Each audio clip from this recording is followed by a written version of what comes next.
Good morning, everybody. As promised, I'm going to be talking about programming and optimizing your program for overall fitness. So keep that in mind. Whatever I'm talking about here is trying to improve the overall fitness of maybe your group members or your individual athletes, not focusing on one specific area. So that's the general goal of CrossFit programming, right? Is to increase work capacity across broad times and modal domains, which means we aren't focusing just on sprinting, we're not focusing just on strength, we're not focusing just on cardio. It is trying to slowly improve each person gradually over time.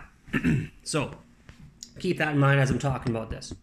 CrossFit's got this really good sheet to start off with. We go a little bit more in depth at our gym, but I'll talk about that a little bit later. But you maybe couldn't see all the stuff that's on here. So what we're looking at is what type of modality are we working out with? So is it monostructural? So things like running, biking, rowing, skipping. Is it weightlifting? Is it gymnastics? Within weightlifting, we're looking at if it's light, medium, or heavy. Then there's time domains. So we're looking at, is it short, medium, or long? They define long as anything longer than 20 minutes. Short is anything less than 5 minutes.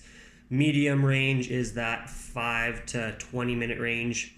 Total repetitions, we're looking at low, medium, or high reps. High reps, they're saying anything over 200 reps in a workout is a lot.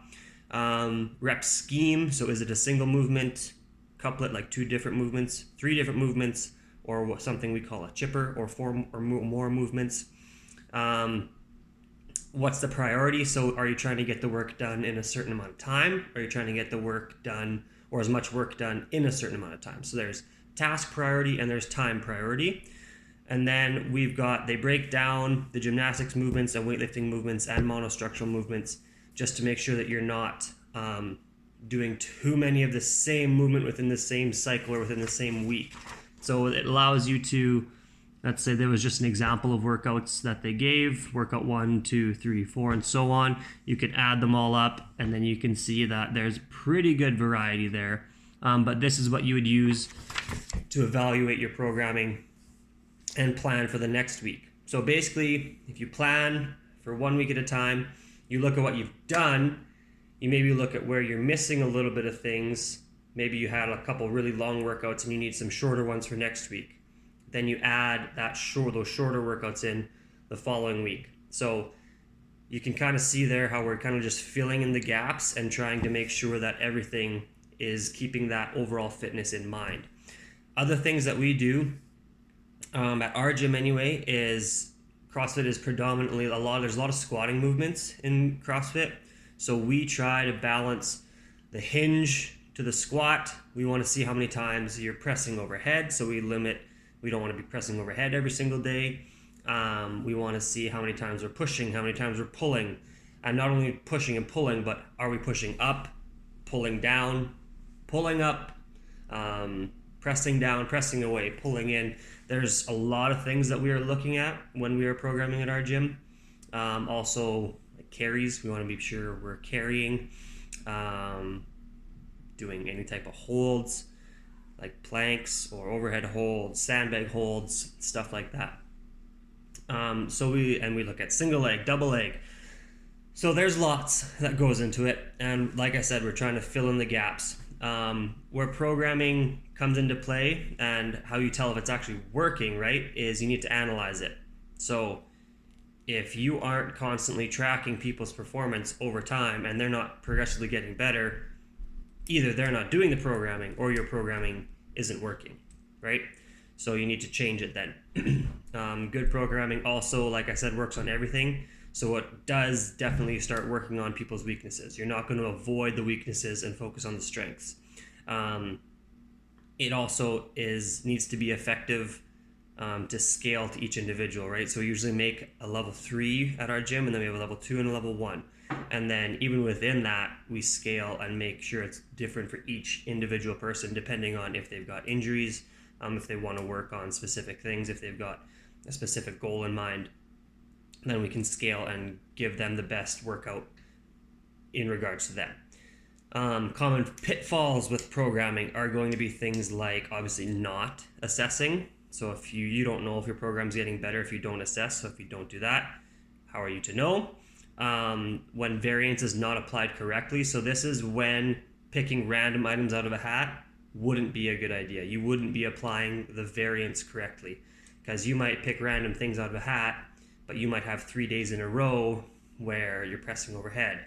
It might be different movements, like say there's a thruster, there's a push press, and then there's a snatch or something. They're different movements, but you're overhead for 3 days in a row. That might not be the best display of variance there.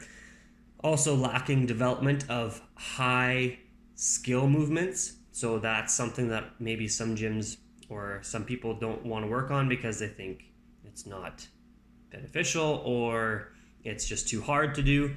But you need to be giving people something to work on and something to push them a little bit in order to develop that overall fitness throughout a long period of time. And then number 4, I made a quote about this from the level 2 handbook. It was be impressed by intensity, not by volume. So this common pitfall is when people program too much volume, just thinking that that is what is going to help get people fitter. So that's where making sure there's a bunch of workouts that are, or a different variety of reps, right? So we talked about how high reps, there's low, medium, high reps. You want to make sure that you got a good mix of all that stuff in there and you're monitoring the volume, not going too high. Intensity is where most of the benefits are going to come from, not necessarily from going just for a ridiculous amount of reps. Intensity is going to be coming from speeding up or adding load. Usually, especially starting out, we're going to make sure that you are moving well first and then moving well all the time. And then we would ask you to speed up that movement with a lighter weight before we start trying to add on anything crazy. I believe that's everything. Well, that's a short version of it, and this is already 7 minutes. So you can probably tell that there's a lot of things that go into programming, or at least I hope you can tell that there is, and understand that it's not random what's showing up on the board. There's a lot of thought and effort that goes into it. If you have any questions on programming, let me know below. I'll try to answer them as best I can. And yeah, have a good day. I don't even know what day it is. I've been on quarantine now for almost a week. It's Tuesday. We're having a good day. See ya.